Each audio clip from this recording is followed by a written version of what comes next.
காவல்துறையினர் மிரட்டுவதாக கூறி விழுப்புரம் மாவட்ட ஆட்சியர் அலுவலகத்தில் 4 மாணவர்கள் தற்கொலை முயற்சியில் ஈடுபட்ட சம்பவம் பரபரப்பை ஏற்படுத்தியது.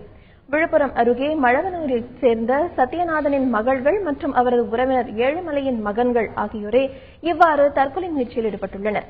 இதில் சத்யநாதனின் மகள்கள் வாணிஷி 12ஆம் வகுப்பும், தட்சிணப்பிரியா 7ஆம் வகுப்பும், ஏழுமலையின் மகன்கள் அன்பரசன் 5ஆம் வகுப்பிலும், ஹரிபிரசாத் 2ஆம் வகுப்பிலும் படித்து வருகின்றனர். அவர்களை போலீசார் தடுத்து நிறுத்தினர்.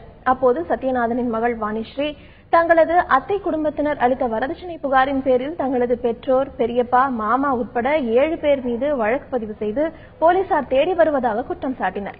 இதனால் 7 பேரும் தலைமறைவாகிவிட்டதால் தாங்கள் தவித்து வருவதாகவும், தலைமறைவாகி உள்ளவர்கள் குறித்து கேட்டு போலீசார் தங்களை மிரட்டுவதாகவும் தெரிவித்தார். எஸ்ஏ கவிதா மேடம் எங்களை மிரட்டுறாங்க. உங்க அப்பா அம்மா எங்கன்னு கேட்டு எங்க மாமாக்கும் மாமிக்கும் தான் பிரச்சனை. அது தேவையில்லாத எங்கெல்லாம் மிரட்டுறாங்க, பொய் கேஸ் போடுறாங்க அப்பா அம்மா மேல. அவங்க நேற்று வீட்டை விட்டு போயிட்டாங்க. ஆனா நாங்க நைட்டு சாப்பிடல, காலைல சாப்பிடல. அதனால நாங்க இங்க மருந்து குடிக்க வந்தோம்.